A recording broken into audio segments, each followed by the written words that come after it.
sorry, kiddo, I really am. You have a good soul. And I hate giving good people bad news.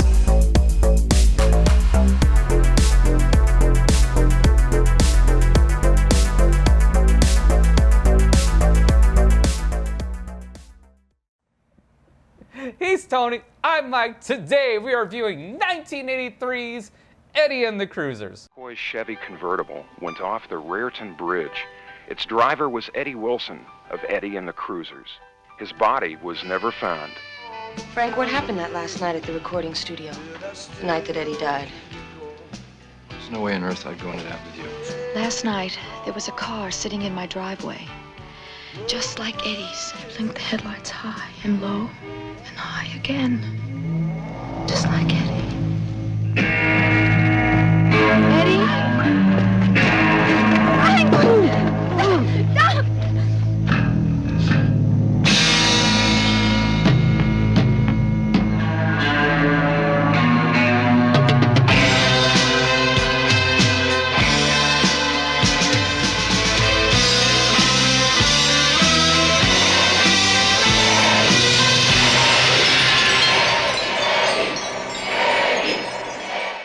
Starring Michael Pare, Yeah.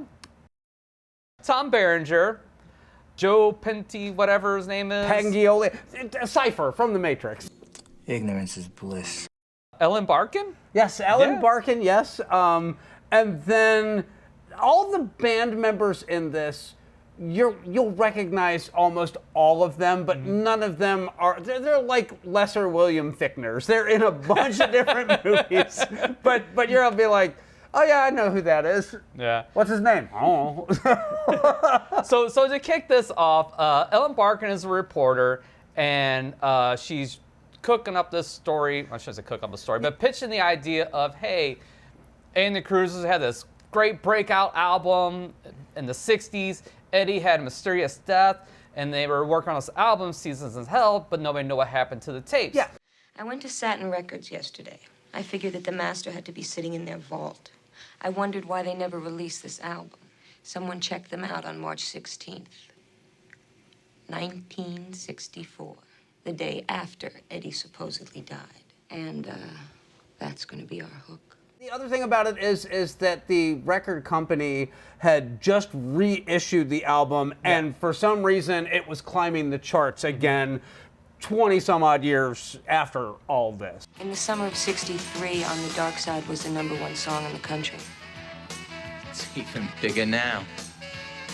So anyways, so the people like the idea, so Ellen Barkin goes and tries to interview Tom Berenger, who is Frank, the Word Man. My man, the word man. Long time, kid. And Word Man's like, nah, I just like kind of like leave the past in the past. The music died with Eddie. What do you want to know? Well, I'd like you to tell me about the past. I want to know what it was like to be a cruiser. I'm sorry. There's nothing personal in this. I'd like to help you. I really would, but that was then, and this is now, and I don't care to be interviewed. And now Eddie died. The Cruisers died with him. Eddie wrote the music. Word Man wrote the words. Without any music, you can't write any words. But words and music go together like. Remember, words and music. So it's a bust for Ellen Barkin. Tom Berenger goes home and finds that his place is trashed. Yeah. And then he contacts Doc, who's was the manager, I think. No. Doc was. I'm not exactly sure. He was in the band. Well, he wasn't in the band. He was there. He was there to make fun of Tom Berenger's lack of skill and overly verbose wordiness. On the dark side. Oh, yeah. Not bad. What? Eddie, what's with you? The kid can't play, he can't sing, and he can't write. So what's not bad? But he's now a DJ at a local radio station. I think it was KFSH. We'll get to it. Was it like K-Fish? Yes. This is Madman Mike Michaels broadcasting live from the big Salmon Fest. We're down here at the K-Fish Radio, the big fish. Anyways, Doc says his place got trashed too. Eight's day off. Looks like we got the same decorator, Doc. And from there, shenanigans ensue.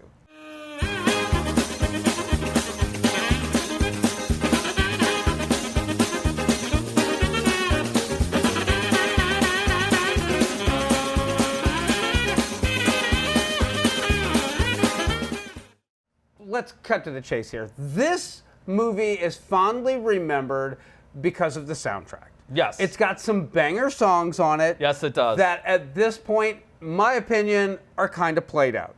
I was going to say, KC95 is greatly responsible for burning any goodwill that I had towards John Cafferty and the Beaver Brown Band. KC95. Because you're still never too old to rock and roll. Well, not only that too, but if you remember, even here locally, when Channel 11 was like advertising their like Saturday block of like the Twilight Zone, Tales from the Dark Side, and stuff like that. Yeah. This song was prominently played in those advertisements. Tales from the Dark Side, Saturdays at 10:30 on Channel 11. When we brought this movie up, you know that I was like, wait, I haven't seen this movie in like 20 years. This is the movie, right? And he was like, he had just freshly watched it and was like, yeah, that's pretty much it. And I was just kind of like, okay, I kind of remember it being okay. But then we went and I rewatched it, and I'm thinking, okay, first off, straight up, this is a complete Citizen Kane ripoff. This is literally them taking that Eddie is dead, you know, the main character has passed away, everybody has questions, who really knew him? And let's go and interview all the people that he was supposedly closest with and try to get some insight into who this person was in a man. And the biggest problem that I have is that, okay, first off, Eddie was an asshole. Oh, no. When Tom Berenger's character, when they played at college and they go to, his college and they're playing it, Eddie's very... Oh, yeah, he gets his digs in, but there's a reason why Eddie gets digs in. What's that reason? Well, the reason is that, he makes... Because Frank was making out with this girl. Well, yeah. Okay, but what do you think's gonna happen, word man? Gotta present the cruisers one by one. Hey, Eddie! We got somebody! Who that forget? Guy on the piano, Ridgeway! Oh yeah, on piano. We got, Toby Tyler. I get that. No, I understand the motive behind it, but it was like, no, you don't get to dress like the rest of the band. Just change into my other stuff. No. I want to take a minute. I said no. You stay like that. It was like set in place to completely humiliate him. And while I get the motivation and I understand how it all played out, what I don't understand is why Tom Berenger's character fondly remembers him. I mean, it's kind of like one of those... Yeah, but that's like one instance. And here's the other thing, too, is like, because this movie's short, this movie's like an hour and a half. Yeah, it's like an hour and 36 minutes. And so everything's like really truncated here. So really you don't get a whole lot of development, character development. I mean, you get an idea of who Wordman is, and you kind of get an idea of like... the saxophonist, and then Sal the bassist, who is now doing the Eddie and the Cruisers cover band, and he's living in past glories. Yeah, very much so. Wilson is a part of yesterday, sure he is. But he's as much a part of this group today as I am. So it's juggling, telling the story of Eddie the Cruisers, plus trying to juggle the mystery of who's trying to get a hold of these tapes. Yes. So it's a lot to try to pack in that hour and a half. So you lose a lot of development. You don't get a whole lot of meat. Yeah. It's a great concept. It's a great idea. It's just poorly executed, and the ending, it really is the biggest failing of this movie. I'm gonna say that, okay, so just to go through all the main characters. So we have the backup singer, tambourine We don't really player. need to go. Well, I was just gonna say that was Eddie's girlfriend, and they were an item like throughout the whole thing, all the way up until they went to play at the college. That's Joanne Carlino. She was Eddie's girl. But even then, there were still an item. It's just, you know, where man uses his words. You're good enough to be here. You mean I'm good enough for you? Sometimes I think you're too good. How do you know I'm not? And then we have the saxophonist, who was this, you know, great player. I guess he had to be a real musician because apparently they couldn't be bothered to let him act or actually have any dialogue other than to snap his fingers and then start playing the saxophone. And then they find him drunk and dead in a hotel room. Hey!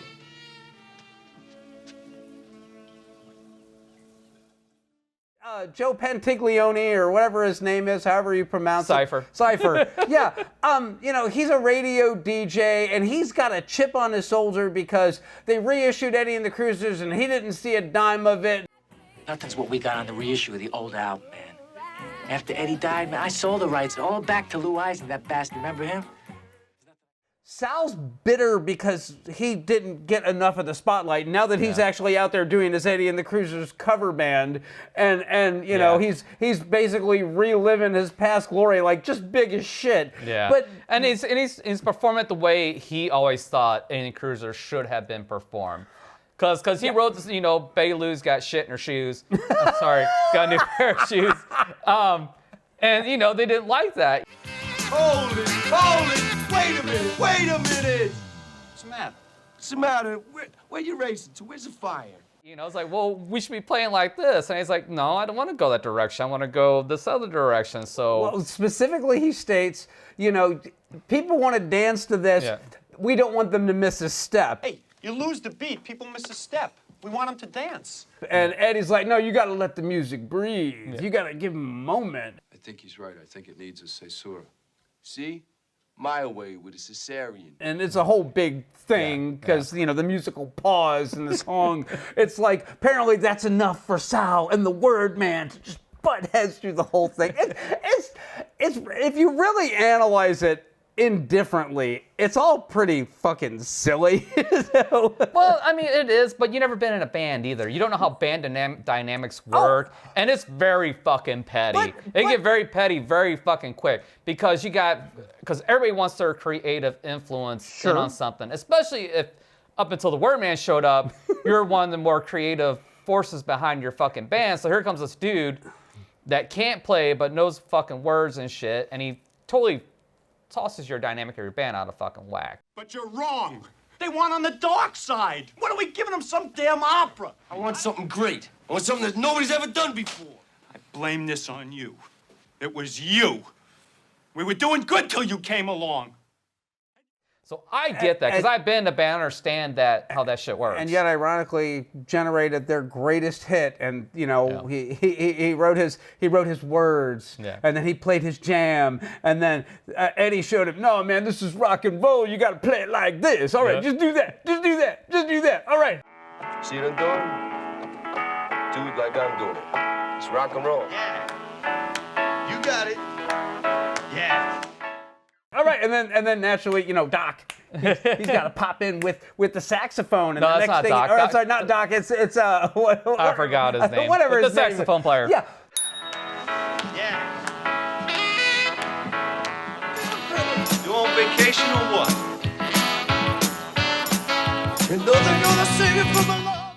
This film is an interesting subject matter. Yes. Do any of these characters feel lived in? No. No, they don't have enough time on screen to do so. They're all placeholders. Yeah. Tom Berenger's character, like, literally has nothing to do other than lament, you know, his failings with Eddie. And then Eddie's supposedly dead, and he had this thing with the tambourine backup singer chick, Sally, whatever her name was, and you know, apparently he can't be bothered to try to rekindle that, but the minute that they had this whole, like, oh, this lady's going around interviewing everybody, it's like, oh, did she come and talk to you too? Oh, hey, yeah, let me buy you a drink. I'm so glad you called. You know, I wanted to so many times, but now, you know, this revival of our music, I just had to see you again, Joanne. Come to the house. Oh, that's my favorite picture.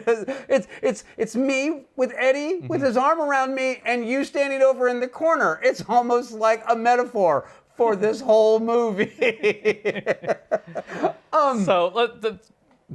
We were trying to get to the end, so just to get to the end really quick. So the person behind all the shenanigans is Doc. Yes. And because, like you said, Doc is very bitter that they did the reissue and they got all the success, but he didn't get shit out of it. So he's a shit manager then, because he really should have read that fucking contract. Yeah. But anyway, so he's the one causing all this shit, and it's revealed to backup singer and word man, oh, here he is. He's trying to pose as Eddie. Anyway, so they give him the tapes after his sad tale, his sad excuse of why he's trying to generate all this fucking shit. After he tries to trick her, he's calling her and playing one of their songs to her over and over again. Hello?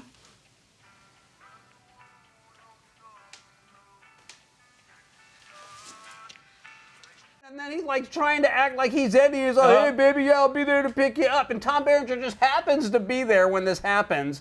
And she's going to run out there and give Eddie the tapes because, now finally it's time for the world to hear this rockin' album. Hey, baby, what's the holdup? Eddie? And Tom Berenger goes and hides behind a tree and then, runs up like he's going to punch Cypher in the face. Bitch. And then he's like, I'm gonna make the best deal ever. Listen, I'm gonna make the sweetest deal you ever heard. They don't know it yet, but they're gonna be dealing with Doc Robbins, and I'm gonna be coming out strong, staying long, talking loud, and drawing a crowd. It's like, and then they're just like, okay, dude, you could have just asked. Why you have to torment this lady? Because everybody has this conspiracy theory that Eddie is still alive because they never found the body and he's still floating around out there. So sin number one, Cypher, here you go. Here's the tapes, buddy. Go make a good deal for all of us. Go get him, Doc! I'm sure you won't screw us. And then the big reveal at the end, the album comes out, and it was 1963, but it was so ahead of its time that it sounds just like a contemporary 1986 album. And Alan Barkin has to basically get on there and report about how ahead of his time all this shit was. Season in Hell is a total innovation for its time. It was a signal of greatness yet to come. Eddie Wilson was a step ahead of us, and I don't think we've caught up with him yet. And then we get to see reflected in the TV screen of the report, Eddie lives. Which, if they gave a glimpse, but you couldn't really tell if it was super fast or super there's the band there and they're getting their hoorah, hey, this is actually a great album. And then, there's a flash of someone that might be Eddie, might not. That would have played better with me, but him standing in the middle of a crowd of people all talking about Eddie and no one turns and goes, you kind of look like him, but with a beard. Yeah. It was just, it defied logic at that point. Well, it's the whole Superman thing. You put some glasses on Clark Kent, and all of a sudden, He didn't have glasses. Yeah. Well, he had a beard. What? He had a beard. I mean, it's just as good as the disguise. So, anyways, the music. Like you said, the music is, For You Got Burnt Out. At the time in 1983, when it came out, it was very much just a ripoff of George Thorogood and the No, Destroyers? no. Bruce Springsteen. Oh, absolutely. Extremely. And I think they even stated that he was a big influence on the music, which makes complete sense. You said John Cafferty wrote the music, and I think wrote all the songs and stuff. The funny thing is this was supposed to be based in 63, 64. Yes. Right around there. Born to Run didn't come out till 75. And this was the crystallization of that type of music. So if you listen to this or the music off of here, you got the title track Born to Run, which very much could have been on the soundtrack. Baby, we were born to run. 10th Avenue Freeze Out could have been on the soundtrack. 10th Avenue Freeze Out. I kind of like this movie, but there's so many flaws in it. Yes. And after reading a little bit of the plot of the novel that's based off of, there is a lot more intrigue going on in that book. Yes. Because there's supposed to be murder and shit like that goes on there as well, which unfortunately didn't make it to screen here. So it's a very toned down version of the book. Yeah. I'm going to buy the book. I'm going to read it. I'm intrigued by it. I'm intrigued enough by the premise I like to see how it was really intended in the novel. I was going to say, there's a solid idea in here, but the fact of the matter is that the director really let this movie down. Yeah. And the fact that this just feels like all of the breathing room was lopped out of it. I think he's right. I think it needs a caesura. See?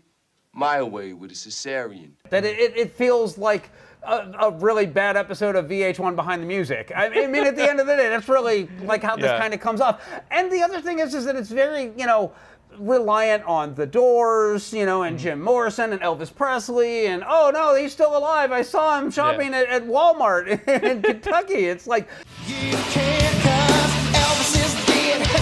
Elvis is dead.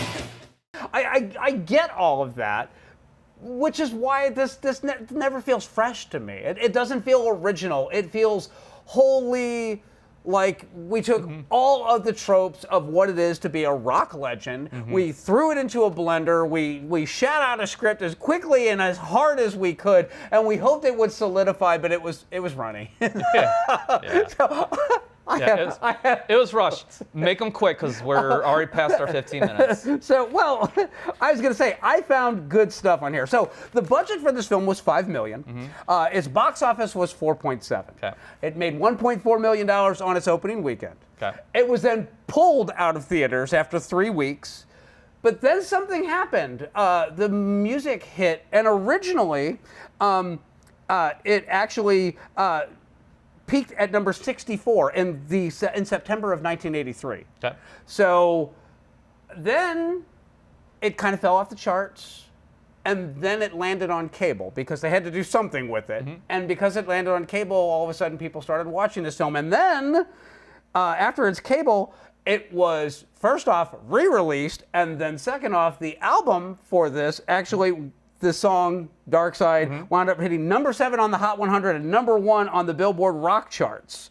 So yeah, so that was the thing. So the weird thing is also that John Cafferty, he never really got to repeat the success, even though he did one of the songs on the Rocky IV soundtrack. Yeah. So, well, I mean, it's Hearts on Fire. It's where Rocky's training, and he runs up the mountain and yells Drago, and it gets a shave. Yeah. But Ellen Barkin, when interviewed and asked about this movie, said she fucking hated being in this film. And she was only on the picture for 2 weeks. So she was not there for the entire run. But she is quoted as saying that it was just a mess and that she would have liked to have had a real director, someone who actually would have run the show instead of just kind of sitting back. There was a sequel greenlit after it had actually turned a profit on this one. Bombed spectacularly. And it was Eddie and the Cruisers 2, Eddie Lives. Mild recommend for me, really more of a nostalgia thing. And it's a good idea, it's a good concept, but just poorly executed. Yeah. I'm going to say, if you want a band movie that's actually fun about people that had success and then are reminiscing about it, watch The Five Heartbeats. That's an infinitely better film than this. I haven't seen that. And it's about Motown, and it's got not George Carlin, it's Robert Townsend is who actually stars in that one. And that's a spectacular film, and it's got a great soundtrack, and it does what this film failed to do in that you actually get to know all of the band members. That's a far better recommend than this. And even though that film is flawed in its own right, it's a much more engaging watch than this. And I'm also going to say Michael Pere really kind of solidified himself in this role, so much so that every other role that he did after this, he could never escape trying to be Eddie from Eddie and the Cruisers. Yeah, because I think, isn't Streets of Fire right after this in 84? Streets of Fire was right after this, and then we also did Moon 44, which we did a review on that one. You can watch here. And in case you're wondering, he was not an actor. He was a chef in a New York restaurant, and he was discovered. They saw him, and he had the right look, and then they did a screen test with him, and they're like, you're Eddie and the Cruisers. Voila. Michael Pere, you're welcome. We also got to see him in Virgin Suicides. So. Los will get you a long way. Yes, but not a recommend from me. I was not a fan of this one. It was there. It's not a terrible movie, but it's not a terribly engaging movie either, and that's the best way I can describe this one. Because nothing can't be fixed, am I right? This won't fix. This is a disaster. And anything else? No, I'm done talking about any of the Cruisers. This movie is not interesting enough to warrant any more discussion, so we will catch you next time.